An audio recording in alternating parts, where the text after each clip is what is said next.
गुरुन्मिलितं येन तस्मै श्रीगुरवे नमः। श्रीचैतन्यमनोभीष्टं स्थापितं येन भूतले स्वयं रूपकदा मह्यं ददाति स्वपदान्तिकं। वन्देऽहं श्रीगुरु श्रीयुतपदकमलं श्रीगुरून् वैष्णवांश्च श्रीरूपं साग्रजातं सहगणरघुनाथान्वितं तं सजीवं साद्वैतं सावधूतं परिजनसहितं कृष्णचैतन्यदेवं श्रीराधाकृष्णपादान् सहगणललिता श्रीविशाखान्वितांश्च नमो विष्णुपादाय कृष्णपृष्ठाय भूतले श्रीमते जयपताका स्वामिनिति नामिने नमः आचार्यपादाय निताय कृपप्रदायिने गोत्रधामोदाय नवग्रामतारिणे नमो विष्णुपादाय कृष्णपृष्ठाय भूतले श्रीमते भक्तिवेदान्त स्वामिनिति नामिने नमस्ते सारस्वते देवे गौरवाणी प्रचारिणे निर्विशेष शून्यवादी पाश्चात्योदेशतारिणे जय वाञ्छाकल्पतरुभ्यश्च कृपा सिन्धुभ्यैव च पतितानां पावनेभ्यो वैष्णवेभ्यो नमो नमः। नमो महावदन्नाय कृष्णप्रेमप्रदायते कृष्णाय कृष्णचैतन्यनाम्ने गौरत्विषे नमः। पञ्चतत्त्वात्मकं कृष्णं भक्तरूपस्वरूपकं भक्तावतारं भक्ताख्यं नमामि भक्तशक्तिकं नीलाचलनिवासाय नित्याय परमात्मने बलभद्रसुभद्राभ्यां जगन्नाथाय ते नमः। हे कृष्ण करुणा सिन्धु दीनबन्धु जगत्पते गोपेश गोपिका कान्त राधाकान्त नमस्तुते तप्त कांचन गौरांगी राधे वृंदावनेश्वरी वृषभानुसुते देवी प्रणमामि हरिप्रिये। जय श्री कृष्ण चैतन्य प्रभु नित्यानंद श्री अद्वैत गदाधर श्रीवासादि श्री गौर भक्त वृंद। हरे कृष्ण कृष्ण कृष्ण हरे हरे हरे राम राम राम हरे हरे। मुखं करोति वाचालं पङ्गुं लङ्घयते गिरिं यत्कृपातमहं वन्दे श्रीगुरुं जगतारिणं श्रीचैतन्यमीश्वरं श्रीपरमानन्दमाधवम्। ॐ जन्माद्यस्य यतोऽन्यादितरस्सर्तेष्वभिज्ञस्वराट् तेन ब्रह्मर्यजादिकवये मुह्यन्ति यत्सूरयः तेजोवारिमृदां यथा विनिमयो यत्र त्रिसर्गं मृषाः धाम्ना स्वेन सदा निरस्तकुहकं सत्यं परं धीमहि। नारायणं नमस्कृत्यं नरं चैव नरोत्तमं देवीं सरस्वतीं व्यासं ततो जयमुदीरये। नष्टप्रायेषु भद्रेषु नित्यं भागवत सेवया भगवती उत्तमश्लोके भक्तिर्भवति नैष्टिकी। नाम संकीर्तनं यस्य सर्वपापप्रणाशनं प्रणामो दुःखशमनस्तं नमामि हरिं परं। हरिः ओम तत्सत्। त्वमादिदेवं करुणानिधानं तमालवर्णं सुवितावतारम् अपार संसार समुद्र सेतुं भजामहे भागवत स्वरूपम्। ग्रंथराज श्रीमद्भागवत की जय। दशम स्कंदीय भागवत पारायण की जय। भगवान व्यासदेव की जय। श्री सुखदेव गोस्वामी पाद की जय। भगवान श्री श्री राधा मदन मोहन की जय। श्री श्री श्रीदेवी भूदेवी सहितम वेंकटेश भगवान की जय। श्री जगन्नाथ बलदेव सुध महारानी जी की जय। जगत गोपाल की जय। मेरे गुरु महाराज के पाद पंकज को स्मरण करते हुए तथा मेरे परम गुरु परम आराध्य परम गुरुदेव नित्य जन विष्णुपाद परमहंस गुरुवदक आचार्य अष्टोत्तर सुषिमात अभय चरणारविंद कृष्ण कृपा श्री मूर्ति भक्ति वेदांत स्वामी महाराज श्री प्रभुपाद के चरणों में श्रद्धा ज्ञापन करते हुए तथा मेरे इष्ट विग्रह श्री भगवान राधा माधव श्री गिरिराज जी श्री टाइम माई को चंद्रदेव को स्मरण करते हुए उनके चरणों में प्रपत्ति करते हुए हम आज भागवत कथा श्रवण करेंगे। और श्रीमद् भागवत का हम लोग दशम स्कंधीय पारायण कर रहे हैं। कल हम लोगों ने श्रवण किया था पूतना मोक्ष लीला, और हम लोगों ने देखा था, सुना था कि कैसे नंद बाबा वसुदेव जी से एक भविष्यवाणी प्राप्त होकर आए, ब्रज में लौटे और उन्होंने विश्वास किया कि वसुदेव ने जो सांकेतिक रूप से मुझे जो आज आवाज़ तो ज़्यादा है ना उस चीज़ का हमिंग साउंड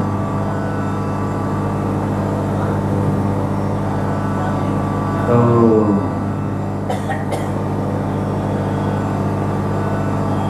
जो वसुदेव ने कहा वो परम सत्य वचन वसुदेव के द्वारा बोला गया सांकेतिक रूप में कि कुछ ब्रज में होने वाला है और आप जाओ, ब्रज में जाओ और घोर विपत्ति आने वाली है।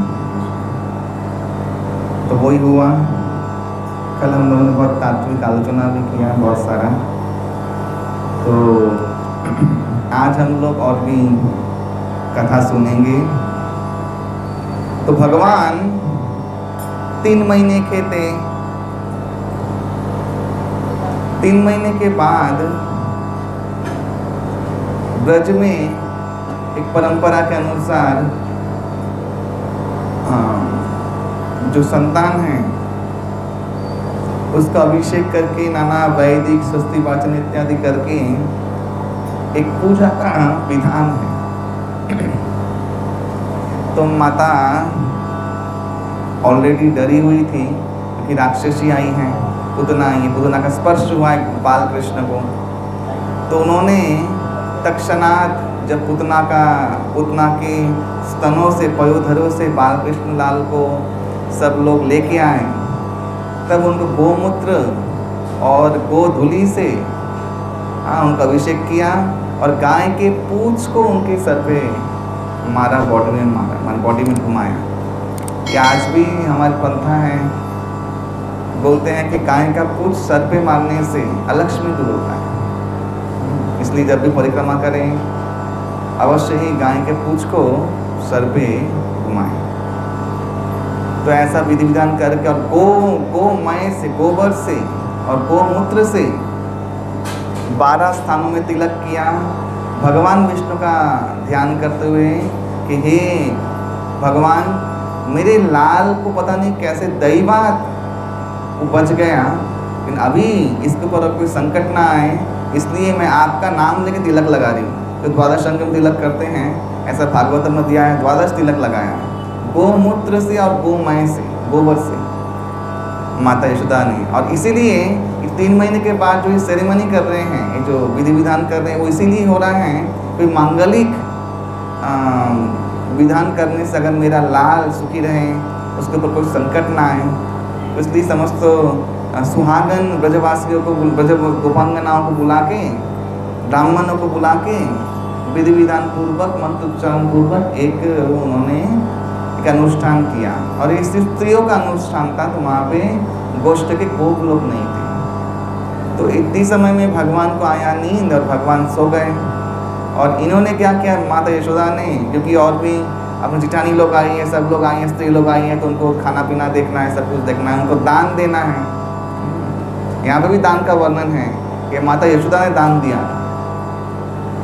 स्त्रियों को क्या दान दिया था? स्त्रियों को अलंकार दान दिया था। सोने का अलंकार स्त्रियों को पसंद है ना, तो सोने का अलंकार दान दिया था माता यशोदा ने सबको। पुष्प मालाएं और वस्त्र ये दान दिया था। तो माता यशोदा बहुत व्यस्त हो गई सब काम में। और अपने बाल कृष्ण जब सो गए तो एक शकट यानी एक तरीके का ठेला गाड़ी, ठेला गाड़ी के नीचे छांव मिले तो ऐसे एक जगह पे गोपाल को पालने में सुला दिया और वो व्यस्त हो गई। तो भागवतम में शकटासुर का वर्णन नहीं है, हरिवंश पुराण में और ब्रह्मवेद पुराण में शकटासुर हैं, लेकिन भागवतम में दिया गया है कि शकट ठीक भगवान के माथे के ऊपर था, माने वो जो बैलगाड़ी का पीछे का हिस्सा शकट बोलते हैं उसको। लेकिन जब भगवान जगे तो उनको भूख लगी और उन्होंने देखा कि माता यशोदा बहुत व्यस्त हैं, उनको वो समय नहीं दे रही, उनको अटेंशन नहीं दे रही। अच्छा, भगवान सबसे बड़े अटेंशन सीकर है, उनको पूरा अटेंशन चाहिए। आपने थोड़ा अटेंशन दिया तो मुश्किल है भगवान को संपूर्ण अटेंशन चाहिए। तो माँ यशोदा व्यस्त रो रहे हैं बाल कृष्ण और चीख रहे हैं जोर जोर से जानबूझ के, तो मेरे ऊपर तरफ देखें, लेकिन दूर थी माता। मैंने कल कहा ना कितना बड़ा आंगन था, तो एक कोने में है तो कहीं पे है तो बहुत दूर है, सुनाई नहीं दे रहा है। तो बहुत गुस्सा आया भगवान को कि देखो, जब भक्तों को मैं कृपा करके सुलभ हो जाता हूँ तो भक्त लोग मुझे हीन कर देते हैं ऐसे फेंक के रख देते हैं। हाँ, कितने भाग्य के बाद भक्तों को सुलभ हो गया हूँ, लेकिन देखो इसको मेरी कोई कदर नहीं है। जोर से एक छोटा सा लात, कितने भगवान बाल कृष्ण के छोटे छोटे पाँव, छोटे छोटे हाथ, छोटे से एक पाँव का एक मैंने उंगली से जो शकट को स्पर्श किया, उतने में तो वो शकट उड़ के आसमान से उड़ के भगवान के उस तरफ दाहिने तरफ गिरा, उसके चक्का टूट गया, चक्र भेदन हो गया, उसके जो मेन नींव रहते हैं चक्के की वो टूट गया और उसके ऊपर बर्तन रखे हुए थे, उस सारे बर्तनों का झंझोर जैसा आवाज हुआ, धम धम का सब गिरे बर्तन। और माता यशोदा तब चमकी, सब भुजंग गोपिकाओं सब बहुत चमत्कृत हुए, बोले अरे कैसे हो गया। तो यहाँ पे लिखा था उन लोगों ने ऐसा सोचा कि शकट के अंदर असुर घुसा हुआ उन लोगों ने यहाँ पे ऐसा दिया हुआ है, शकटासुर का वर्णन नहीं है, यहाँ पे दिया कि उन लोगों ने सोचा कि आसुरिक शक्ति प्रेत बन के शकट में घुस गई और गोपाल को कुछ करने के लिए आई, लेकिन फिर कोई मैंने पूजा किया तो इस पूजा के वजह से मेरा बाल कृष्ण सुरक्षित हो गया, ऐसा वो लोग समझ में आया। तो सब लोग घबरा गए हैं, सब लोग फिर दौड़े बाल कृष्ण की तरफ और बाल कृष्ण रो रहे हैं, तब रो रहे तभी मुस्कुरा रहे हैं हाँ, तो सब लोग फिर माता ब्राह्मणों को फिर गाय दान दी कि देखिए आहो भाग्य आप जैसे वेदक के ब्राह्मण यहाँ पे हैं बोल के ब्रज में कोई विपत्ति आपत्ति नहीं आता है।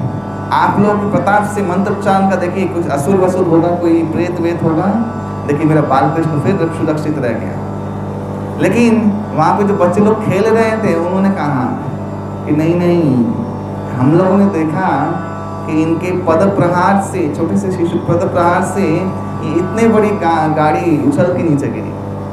हाँ, इतनी बड़ी गाड़ी, लोगों ने विश्वास नहीं किया। बच्चे लोग तो बोलते हैं कुछ भी, ऐसा कभी हो सकता है? छोटा सा शिशु उसके पाँव के प्रहार से इतना बड़ा ये गाड़ी उड़ के गिर सकता है?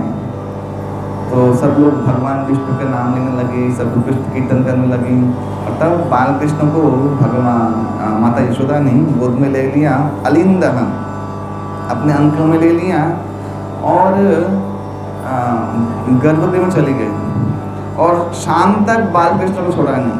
यही तो बाल कृष्ण चाहते हैं, पूरा अटेंशन माता यशोदा का, तो वही हुआ, शाम तक छोड़ा नहीं बाल कृष्ण को। तो इसके बाद माता यशोदा ने ये घटना नंद बाबा को बताया। नंद बाबा ने कहा कि देखो, हम लोग जितना भी चिंतित रहे इस बाल कृष्ण ने, इसमें तो कुछ जादू है, कुछ तो है। हम लोग सोचते हैं कि हम लोग सुरक्षा कर रहे हैं, शायद कोई और सुरक्षा कर रहा है इनका, ये नहीं जानते ये सब सुरक्षा करते हैं ये नंद महाराज और माता यशोदा नंद महाराज ने जो भगवान की बाल्य लीला का उपभोग किया वो किसी ने नहीं किया इस संसार में। आगे जाके परीक्षित महाराज पूछेंगे कि माता यशोदा, ये नंद, इनका ऐसा सौभाग्य कैसे हुआ कि इनके घर में भगवान बालकृष्ण, भगवान बालकृष्ण स्वयं आकर ऐसा दिव्य लीला जो ब्रह्मादि शिव इत्यादि देवताओं को दुर्लभ लीला जो देख नहीं पाते हैं, वो इन लोगों ने अपने साथ भगवान के साथ ही लीला किया। एक तो गर्ग संहिता के अनुसार देखिए, माता पिता जो भगवान के बने हैं वो लोग कोई सामान्य व्यक्ति नहीं है, और ना ही उनका गर्भ हुआ है कभी। वो ऐसा अभिनय हुआ है गर्भ होने के लिए। भगवान तो गर्भ में आते नहीं हैं, भगवान अजय हैं। देखिए वसुदेव और देवकी, ये इनका तृतीय जन्म है, तृतीय अवतार है। सत्ययुग में कृष्ण सुतपा नाम से इनका जन्म हुआ था। तब भगवान नारायण ने कठोर तपस्या किया था। भगवान नारायण से पुत्र, भगवान से कहा था कि आप जैसा हमारा पुत्र हो। तो बोला कि मेरे ऐसा तो कभी कोई हो नहीं सकता, असमोर्ध हूँ मैं, मेरे समान कोई नहीं है। ना बधिकश्च दृश्यते न तत्समस्य बधिकश्च दृश्यते, वेद कहता है उनके समान कोई नहीं, ऊपर कौन होगा, तो संभव नहीं है। तो मैं ही आऊँगा पुत्र रूप में, वचन दिया था 3 बार आऊँगा। तथास्तु तथास्तु तथास्तु कहा था, 3 बार बोला था, 3 बार आए। तो पहले तो कृष्ण सुतपा, उसके कृष्ण गर्भा नाम से अवतरित हुए। उसके बाद कश्यप और अदिति के गर्भ से वामन रूप में अवतरित हुए। उसके बाद एक वसुदेव देवकी के रूप में माता पिता बना के उनके वहाँ भगवान कृष्ण स्वयं, कृष्ण तो भगवान स्वयं अवतरित हुए। तो गर्ग संहिता में बहुत सुंदर एक तत्व दिया है। वो तत्व ये है कि देखिए, भगवान कोई सामान्य आचार्य विद नहीं है, भगवान भगवान है। भगवान जब आते हैं तो अपना धाम लेके आते हैं, उसी धाम में वो चरण रखते हैं। सामान्य जगह पे वो चरण नहीं रखते हैं। हाँ, अपने पार्षद लेके आते हैं, अपनी प्रिया को लेके आते हैं। तो अपने माता पिता को क्या छोड़ के आएंगे ऊपर भी उनके माता पिता हैं। हम लोग जानते हैं भगवान क्या है, सत चित आनंद। हाँ, सत जो भगवान की शाश्वतता को बनाए रखता है हमेशा, तीनों कालों में, कालातीत तत्व है सत। चित यानी भगवान को समस्त ज्ञानों का परम स्रोत बना के रखता है, जो वो शक्ति, चित शक्ति। और भगवान से समस्त चित का नाम आत्मा रूप में हम लोग को ज्ञान प्राप्त होता है, चित शक्ति। और आनंद, भगवान परमानंद के स्रोत है। आनंद ही वेद में लिखा हुआ है, आनंद ब्रह्मिति विजानात्, वेद में, कठोपनिषद में लिखा हुआ है। वरुण देव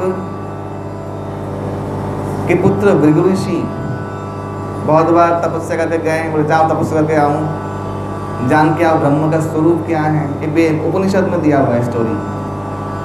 पहली बार गए कि पहले तो बोला अन्नेति ब्रह्मेति विजानात्, अन्न है ब्रह्म का स्वरूप। बोले जाओ जाओ तो तपस्या करो, आप फिर से जाओ। फिर प्राण कहा, फिर ज्ञान कहा, फिर विज्ञान कहा, फिर आत्मा कहा, लास्ट में कहा कि आनंदो ब्रह्मेति विजानात्। बोले हाँ, तुम्हारा सिद्धि हो गया है, तुम जान गए ब्रह्म का स्वरूप क्या है।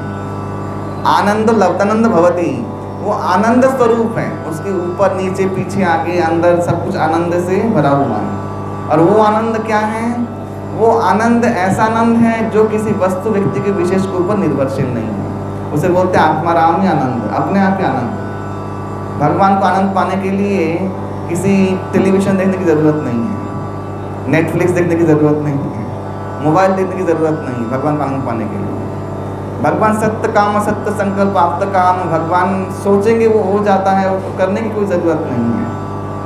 हाँ, तो सत चित आनंद, ये सत है संवित शक्ति, चित है संधिनी शक्ति, और सत है संधिनी शक्ति, चित है संवित शक्ति, और लादिनी शक्ति है वो आनंद। वो लादिनी शक्ति कौन है, वो राधा रानी रूप में प्रकट होते हैं, आनंद का जो स्रोत। लेकिन ये तीनों ही भगवान में हैं। तो संधिनी शक्ति जो है भगवान शाश्वत बनाए रखती है, जो शक्ति जिसको सत्य बोलते हैं, वही शक्ति माता पिता रूप में अवतरित होते हैं। भगवान को धारण करने के लिए भी भगवान का प्याला चाहिए। इस सामान्य हम लोग का प्याला से भगवान धारित नहीं होंगे। तो प्याला क्या है? वो संदिनी शक्ति। वही लोग ही कभी वसुदेव, कभी देवकी, कभी यशोदा, कभी नंद, कभी दशरथ, कभी कौशल्या, कभी अदिति, कभी कश्यप, ऐसा रूप में जन्म लेते हैं। वो कोई सामान्य जीव नहीं है। और हम लोग के भारतवर्षों में एक बहुत मिसकंसेप्शन है। क्या है?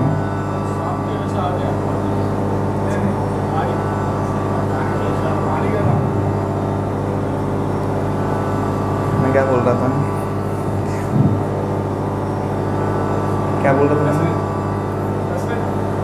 हाँ, तो भगवान की ये माता पिता, भारतवर्ष में एक कॉन्सेप्ट चलता है, मिसकंसेप्शन। बहुत लोग गोपाल पूजा करते हैं, करते कि नहीं? गोपाल पूजा करना अच्छा है, बहुत सुंदर है। गोपाल को अपना लाल मान के, और पुष्टि मार्ग में ऐसा सेवा होता है गोपाल जी का, बहुत सुंदर सेवा होता है। लेकिन कभी अपने आप को यशोदा समझना नहीं चाहिए, ये गलत है। लोग उदाहरण देते ना, मैं तो यशोदा मैया हूँ, बहुत लोग बोलते हैं, ये कभी नहीं करना चाहिए।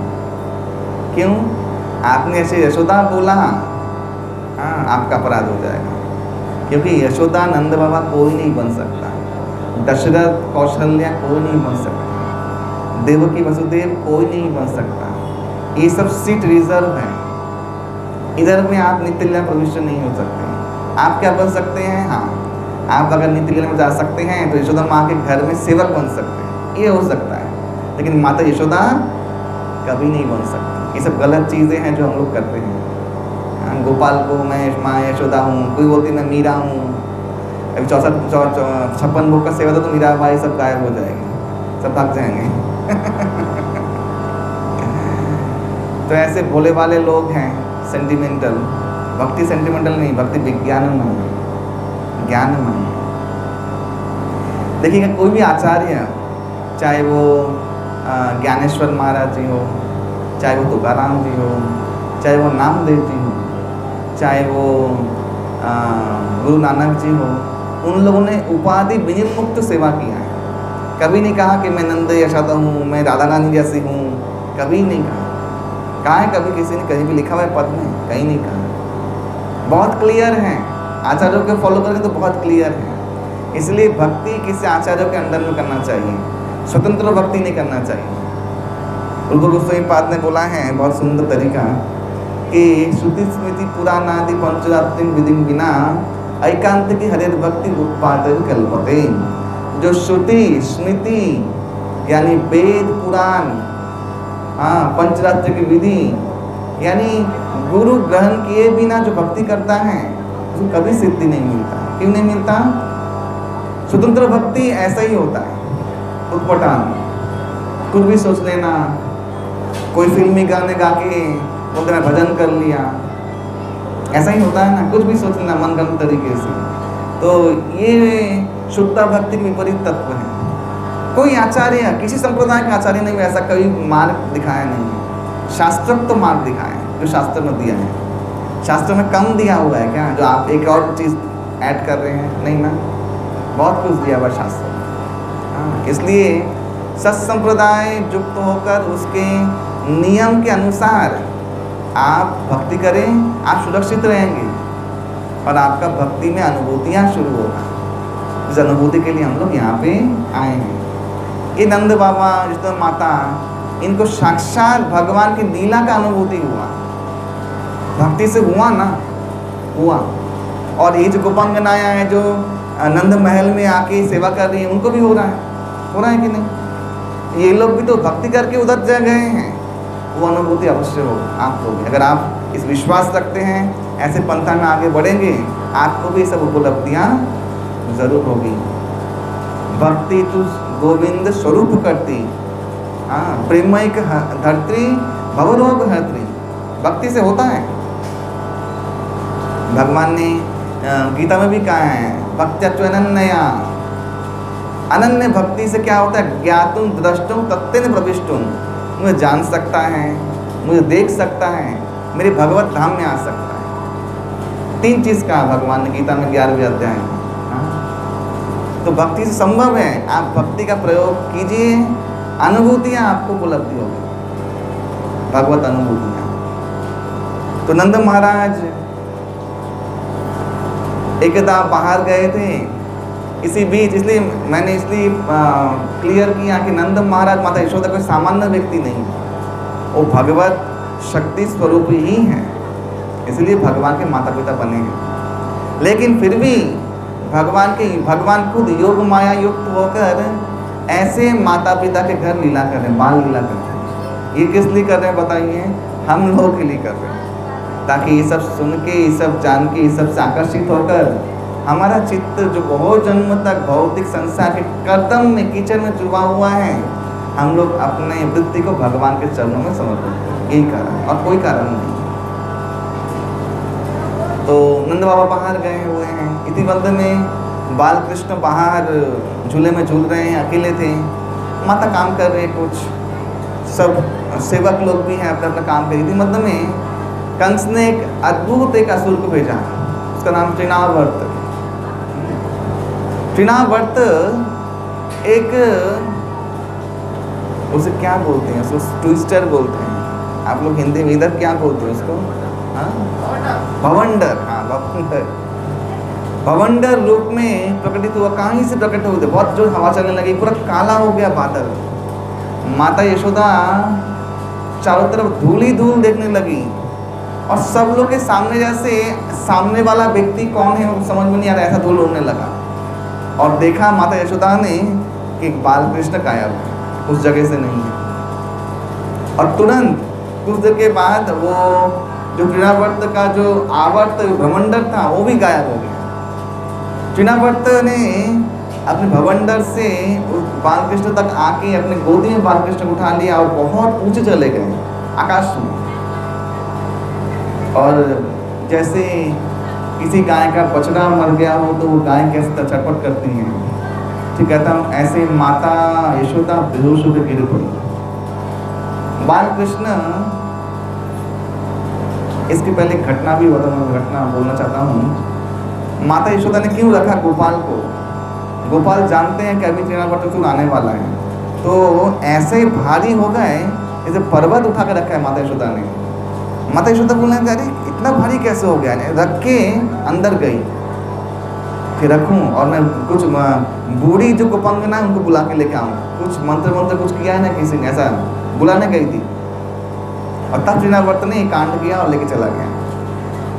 तृणावर्त के पास जब गोद में बालकृष्ण हैं, बालकृष्ण पर्वत समान भारी होने लगे, और तृणावर्त फिर उसको छोड़ने लगा, फिर अब छूट नहीं रहा, बालकृष्ण ने पकड़ लिया उनको हाँ, और गला दबा दिया उसका, श्वास रोध हो गया। भगवान उसको लेके गिरे, उसको सर पटक के सर ना कि यहाँ पे विक्षिप्त हो गया, माने पूरा मुंड फट गया। और बालकृष्ण वहाँ पे हंस रहे हैं, फिर हल्के हो गए हैं, फिर माने जैसे बालक जैसे वैसे हो गए हैं। नंद बाबा सब लौट आए, देखा कैसा हुआ, दौड़ के आए और फिर बालकृष्ण को उठाया, माता यशोदा के हाथ में दिया। माता यशोदा तो ऐसे भयभीत हो गई कि पूछो मत, बहुत भयभीत हो गई। और फिर वही की वृद्धि किया, गोमूत्र गोमय से क्या किया, तिलक किया, और तिलक करके गोधूली और गोपुच्छ सर पे दिया। और पूर्ण विश्वास कि गौ माता के वजह से ही, ये गौ माता के वजह से ही हमारा बालकृष्ण बार बार बच जा रहे हैं। इसके बाद भगवान 6 महीने के हो गए, उनका अन्नप्राशन हुआ। जानते हैं तो अन्नप्राशन एक विधि होती है, भगवान का महाप्रसाद 5 वायु को हमारे अंदर अर्पण किया जाता है। प्राणाय स्वाहा, अपानाय स्वाहा, व्यानाय स्वाहा, उदानाय स्वाहा और समानाय स्वाहा बोल के 5 मंत्र हैं। उसके अन्नप्राशन खीर प्रसाद वो बच्चे के मुंह में दिया जाता है। वहाँ से अन्नप्राश यानी अन्न का लेना ग्रहण करना शुरुआत हुआ। ये अन्नप्राशन विधि है। अन्नप्राशन हुआ भगवान का। जिनकी शक्ति अन्नदात्री हैं उनका अन्नप्राशन हुआ। अन्नपूर्णा महालक्ष्मी, जगत महालक्ष्मी समस्त जीवों को भरण पोषण करती है। अन्न देती हैं, उनका अन्न प्रसन्न हुआ। तो बहुत सुंदर सूरदास जी ने इसमें एक भजन लिखा है। हाँ, और बहुत सुंदर भजन है, मैं उसको पद मुझे याद नहीं, मैंने पढ़ा है। बहुत सुंदर भजन उन्होंने लिखा है, इसको याद करते हुए, घटना को, छवि को याद करते हुए। फिर एक उत्सव हुआ छोटा सा, लेकिन इस बार नंद महाराज ने अपने जितने ब्रज के लोग हैं उनको लेके उत्सव किया। उनको समझ में आ रहा है कि कुछ प्रसिद्धि हो रही है और ये लोग जान जान के यहीं पे आ रहे हैं। उनको समझ में आ रहा है कि कोई तो है यहाँ से कुछ इन्फॉर्मेशन बाहर जा रहा है, और सभी लोग ब्रज के समस्त बच्चे छोड़ के इधर ही आ रहे हैं कृष्ण को मानने के लिए। ये उनको संदेह हुआ, तो इसलिए उन्होंने वो गोपनीय ढंग से उनका अन्नप्राशन उत्सव किया। एकदा माता यशोदा, तब बालकृष्ण 6 महीने के हो चुके थे। अभी बालकृष्ण बहुत बदमाश हो चुके थे, माने 6 महीने में वेल ट्रेंड हो चुके थे लोगों को ताप देने के लिए। भगवान किसी असुर मारने के लिए, किसी का जमीन किसी को दिलाने के लिए, ये करने के लिए कभी नहीं आते। भले गीता में लिखा हुआ हो कि परित्राण साधुना विनाशाय दुष्कृताम धर्म संस्थापनार्थाय संभवामि युगे युगे, बोलते हैं ना। ये 3 गौण कारण हैं। भगवान आते हैं तो ये 3 ऐसे साइड बाय साइड हो जाता है। धर्म संस्थापना भी हो जाता है, साधु का परित्राण भी हो जाता है, फिर दुष्कृतियों का विनाश भी हो जाता है। लेकिन भगवान स्वयं भगवान कृष्ण इसलिए कभी नहीं आते। भागवत में जो कारण दिया है, देखिए गीता में 3 कारण दिया है और भागवत में भगवान के आने का 3 कारण दिया है अवतरित होने का। उसमें मेन तो यही है, भगवान जीवों को प्रेम दान देने के लिए आते हैं, कृपा करके उनका पाप नाश करने के लिए आते हैं। पाप नाश होने से क्या होता है? प्रभुपाद जी ने एक बार कहा है प्रवचन में कि देखो, हम लोग बोलते हैं सुकृति चाहिए भगवान के भक्ति के लिए, लेकिन पाप नाश होना भी तो चाहिए। पाप नाश होने से पाप की वृत्ति नष्ट होती धीरे धीरे, वृत्ति, टेंडेंसी पाप करने। एक स्लॉट में बहुत पाप नष्ट हो गया, उसका वृत्ति में थोड़ा सा रोग लगता है, थोड़ा ज्ञान का उदय होता है, या ज्ञान एक्सेस करने के लिए ब्रेन तैयार होता है। इसीलिए भारतवर्ष में इतने तीर्थ हैं, पापी तापी जीव जो भी हैं, कैसे भी तीर्थ में जाए उसका कल्याण होना ही है। ऐसा नहीं है, कभी ऐसा ना सोचे कि आपका कल्याण नहीं हुआ है। अरे वो जो पाप नाश थोड़ा भी हुआ है ना, आपको मौका मिलेगा, आपका ब्रेन में उद्दीपना होगा, इस कहीं सत्संग सुन जाए तो आपको अच्छा लग जाए। ये है पुण्य उदय, भाग्य उदय। ये है पापनाश का मूल फल। पापनाश का मूल फल ये नहीं है कि हम लोग और सुख भोगेंगे और इंद्र तृप्ति करेंगे, नहीं। पापनाश का मूल फल है कि पाप वृत्ति में रोध लगना, अवरोध लगना। इसलिए देखिए, गंगा को क्या बोलते हैं? दशहरा। गंगा में एक बार स्नान करने से 10विध पाप नष्ट होता है, इसलिए गंगा का नाम क्या है? दशहरा। हम लोग दशहरा मनाते हैं ना, वो उसका ही एक्चुअली नाम है, दशहरा नहीं है, तो विकृति हो गया है। दशहरा, 10विध पाप नष्ट करने वाला, वो है दशहरा।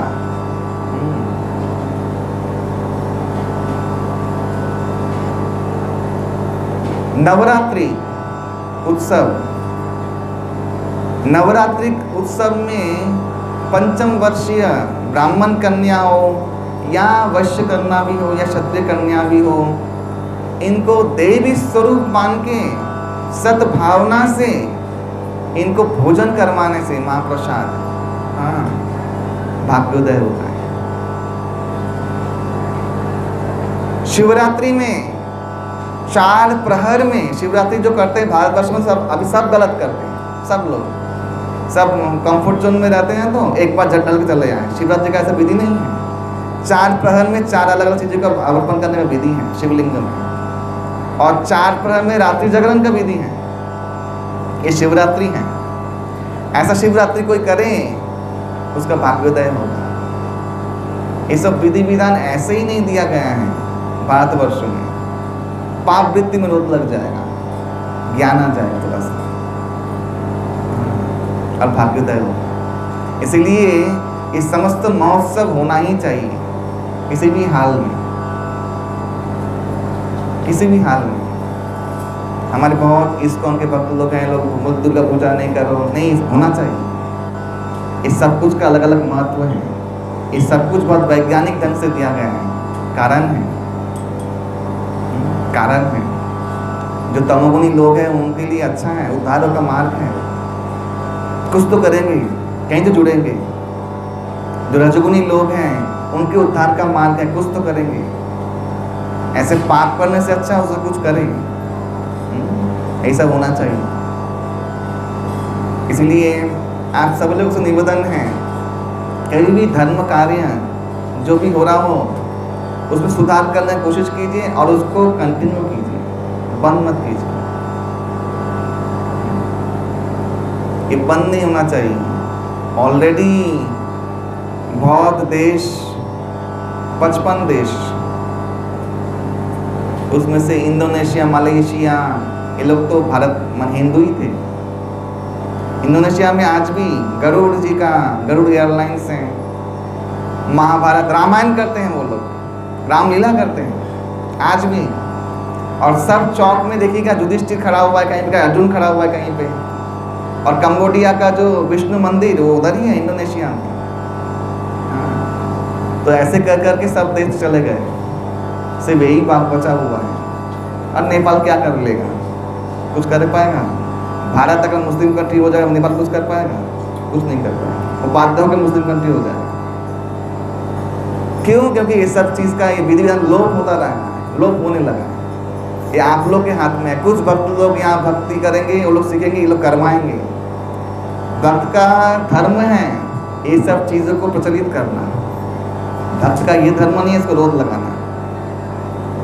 पहले शास्त्र पढ़ो, विज्ञान जानो, सुनो और फिर उसको वैसे करो। और तुलसीदास जी ने विनय पत्रिका में बहुत सुंदर इसका निरासन दे दिया है। मैंने इतना सुंदर गणेश आरती कहीं नहीं सुना। तुलसीदास जी ने लिखा है विनय पत्रिका। लास्ट में गणेश आरती जब हो गया, गणेश जी का गुणगान किया और लास्ट में गणेश जी से क्या मांग रहे हैं कि राम पद में नित्य मति हो, हे गणेश जी मुझे आशीर्वाद दीजिए। ये है भक्त। समझ में आया? आगे समझ में? भगवान शिव शंकर का और भवानी माता का गुणगान कर विनय पत्रिका में बहुत सुंदर आरती है, बहुत गुणगान किया। लास्ट में क्या मांग रहे हैं कि अयोध्या निवास हो, नित्य अयोध्या में निवास करूं मैं, मुझे आशीर्वाद करो। पढ़िए, बुक में है। ये है सम्यक भक्ति, ये है सम्यक भक्ति। हम लोग जानते हैं किसका क्या पोजीशन है, लेकिन वो लोग विभूति हैं भगवान की। उनको समाधान करके, उनका पूजा प्रचलन करके, उनको भगवान का नैवेद्य ही भोग लगा रहे हैं और उनसे आशीर्वाद मांगे। क्या? भगवान की भक्ति। ये है सम्यक धर्म धारणा। इसलिए हमारे धर्म में कहीं पर भी बहु ईश्वर बात नहीं है, एक ईश्वर बात नहीं है। हम लोग समझ गए कुछ अलग अलग। क्यों? क्योंकि शास्त्र पढ़ना छोड़ दिया,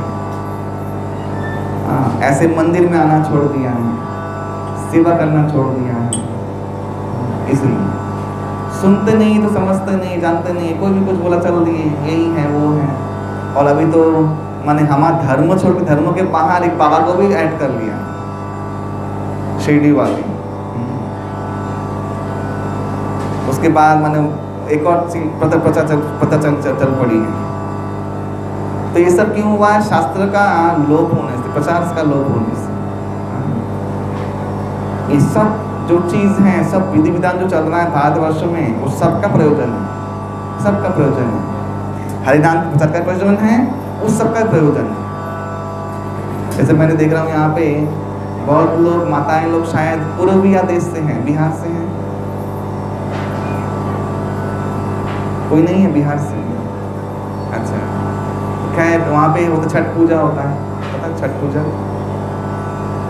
उस सब छठ पूजा भी बहुत कठिन होता है, मैंने देखा है। 3 रात्रि वो लोग उपवास करते हैं, बहुत कठिन है, तपस्या है। इस सब चीज़ का कभी लोभ होना नहीं चाहिए, सुरक्षित रखना चाहिए इसको। ये धरोहर है, पवित्र होते हैं जीव, कुछ भी करके लगते तो हैं, पवित्र होते हैं और धीरे धीरे फिर भगवान की ज्ञान को समझने के योग्य बनते हैं। इन सब का प्रयोजन है, इन सब का प्रयोजन है। तो इसीलिए यहाँ पे देखिए बार बार नंद महल में इस संस्कार चल रहे हैं। मैं इसलिए आप लोगों को बोला कि संस्कार माता नंद यशोदा माता, ये लोग भगवान के लिए इसे संस्कार कर रहे हैं। कहने का तात्पर्य ये है। तो भागवतम में इसका वर्णन हो रहा है बार बार। अन्नप्राशन इत्यादि ये सब जो विधि विधान हैं, उत्सव मनाए जा रहे हैं और आशीर्वाद दिया जा रहा है। किससे? हमारा उत्सव क्या है? भगवान के आशीर्वाद देने का तरीका, विशेष पूजा, विशेष भोग अर्पण, ताकि उस दिन हम लोग विशेष आशीर्वाद मिले और हमारा जीवन ज्ञान के रोशनी से प्रकाशित हो जाए। ये जितना जीवन बाकी है, जीवन है तो अभी कलयुग में बहुत कम है, जीवन तो बहुत कम, वो भी अज्ञान के अंधेरे में रहे तो सोचे क्या होगा, है कि नहीं? किसी एक बड़े संत ने बोला है कि अज्ञान में जन्म होता है हम लोगों का, अज्ञान में, लेकिन मृत्यु अज्ञान में होना नहीं चाहिए, फिर तो उसका ये जन्म भी गया। हरि बोल। मनुष्य जन्म पाइया दुर्लभ, मनुष्य जन्म भावना के वो, हाँ, कोई भावना कोई सोचता नहीं है। इतना दुर्लभ मनुष्य जन्म लेकर हम लोगों ने कैसे समय गंवा दिया। ये दुर्लभ है, अति दुर्लभ मनुष्य देह है। देखिए देवता लोग भी लालायित हैं भारतवर्ष में जन्म लेने के लिए, ऐसा दुर्लभ मनुष्य शरीर हम लोग प्राप्त हुआ है और ऊपर से भारतवर्ष में है, ये और भी लाभ। हाँ, तो नंदोत्सव हुआ, अभी से भगवान का बाल लीला शुरू हुआ और यहाँ पे दिया हुआ है गोपाल को माता यशोदा ने बहुत सुंदर श्रृंगार किया, बहुत सुंदर। गोपाल का रोहिणी माता ने बलभद्र देव को श्रृंगार किया। दोनों चले गए गोष्ठ में, गोष्ठ माने जहाँ पे गायें बंधी हुई हैं। वहां जाके क्या कर रहे हैं? भगवान के घर में जो 1 लाख पद्मा गायें हैं, वहाँ से नाली से गोमूत्र बह रहा है और गोमय दोनों ही बह रहे हैं और दोनों व्रज के रज में मिलकर एक सुगंध होके एक कीचड़ बन रहा है। बाल कृष्ण जाके कीचड़ में खेल रहे हैं। भगवान जो देवताओं को, देवता लोग सुगंधी अगुरु, अच्छा देवता लोग ये फूल यूज नहीं करते, यहाँ का फूल। स्वर्ग में गंगा नदी है, वहाँ पे गंगा नदी का नाम है सुरधुनी। क्या नाम है? सुरधुनी। वहाँ पे एक कमल खिलता है और बहुत पुष्प खिलते हैं।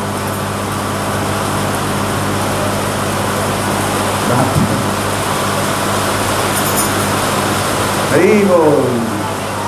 ये मंगल है, कुछ शुभ है।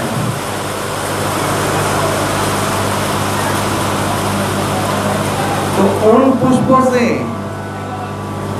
पुष्पों से उनके पराग से वे लोग भगवान का सेवा करते हैं, सामान्य नहीं। फिर आप जानते हैं स्वर्ग में कल्पतरु वृक्ष है, कल्पतरु वृक्ष है स्वर्ग में।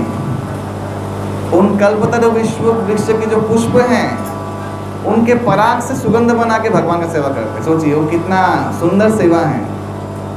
ब्रह्मा जी के ब्रह्मलोक में दिव्य ब्रह्म कमल खिलता है। वो ब्रह्म कमल कोटि दलयुक्त होता है। उसमें से एक ब्रह्म कमल में वो बैठते हैं, ब्रह्मा जी बैठते हैं, और एक में सरस्वती बैठती है, एक में सावित्री बैठती है। वो ब्रह्म कमल के पराग रेणु को चंदन बना के वो लोग खींच के भगवान का सेवा करते हैं। और वो भगवान व्रज में गोमूत्र गोमय के कीचड़ में खेल रहे हैं। ये बाल कृष्ण की लीला है। और शिव ब्रह्मा आदि देव आके दंडवत दे रहे हैं भगवान को भगवान अपने मूर्त रूप में आके बोल रहे कि नहीं, मैं लीला में विक्षेप मत करो, चले जाओ। लीला में विक्षेप करोगे तो ये लोग तुम लोग को देख के यहाँ पे सेवा करने नहीं आएंगे। ऐसा लीला चल रहा है। वैसे जो कीचड़ में भगवान लौट रहे थे वो कोई सामान्य कीचड़ तो है नहीं। बहुत सुंदर शास्त्रों में उसका वर्णन किया गया है। भगवान के पास तो बहुत गायें थी, नंद बाबा के पास, उसमें से 1 लाख पद्मा गायें थी। 1 लाख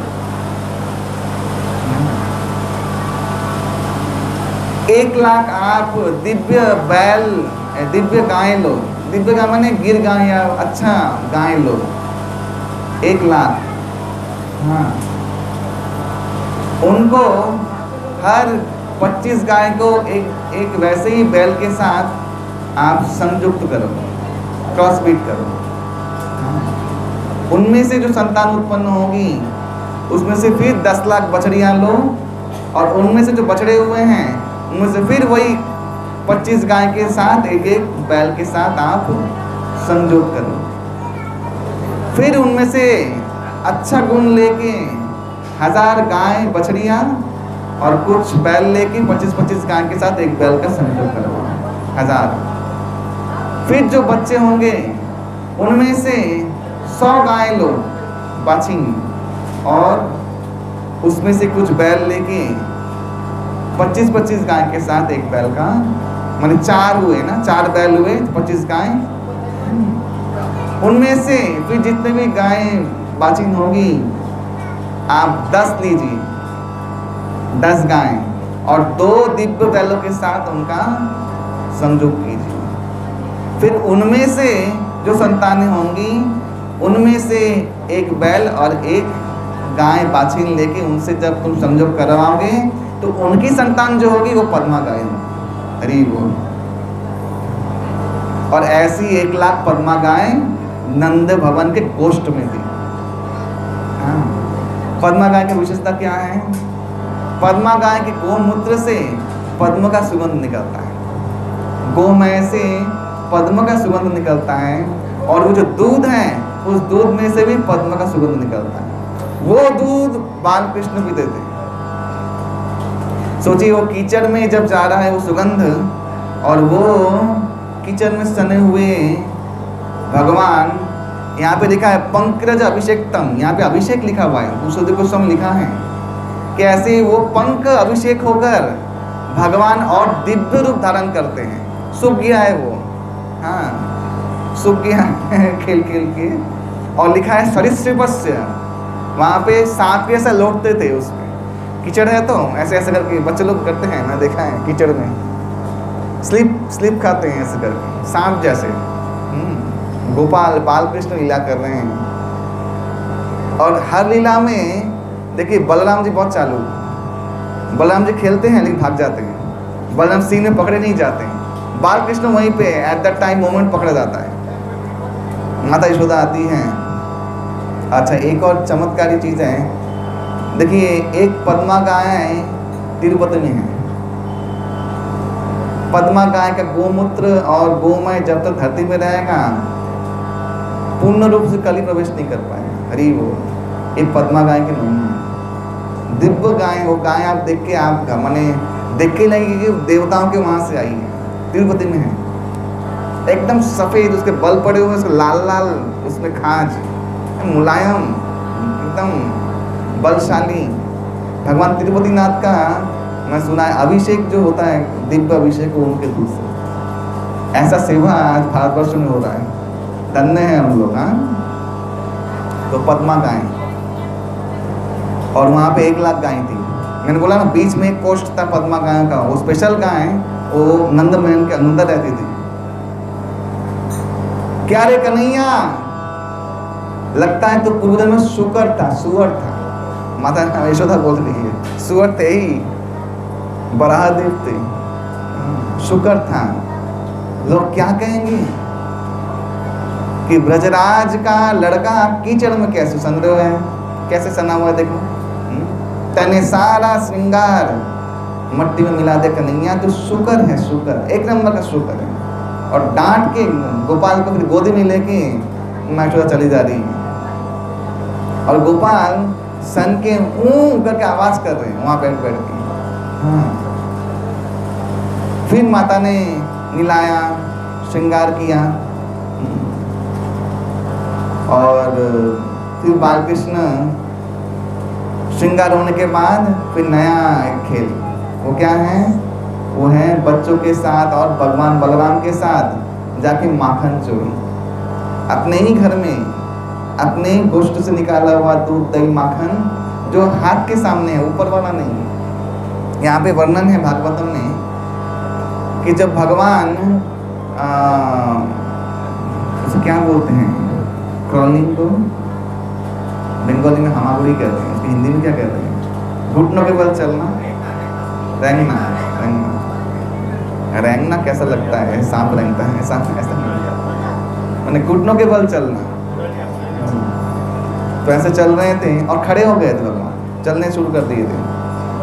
और तब जो भी हाथ के आसपास में जो भी माखन मिश्री मिलता था, खुद तो खाते थे ही, बंदरों को खिलाते थे। और बंदर लोग खा के जब तृप्त हो जाते थे तो बंदर लोग क्या कहते थे, मटकी फोड़ के चले जाते थे, ऐसा उपद्रव। हाँ, भगवान खुद कर रहे हैं। यहाँ पे एक बहुत सुंदर बिल्वमंगल ठाकुर एक श्लोक कह रहे हैं, जिस श्लोक का बहुत सुंदर एक श्लोक है। ठाकुर बिल्वमंगल बोल रहे हैं कि अब मैंने संध्या बंध्या करना सब छोड़ दिया है और मन नहीं लग संध्या करने का। अभी मैं तर्पण इत्यादि करना छोड़ दिया है,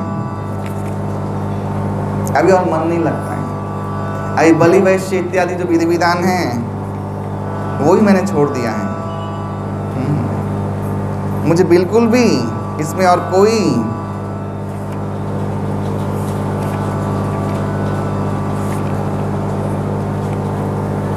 आसक्ति नहीं रहेगी।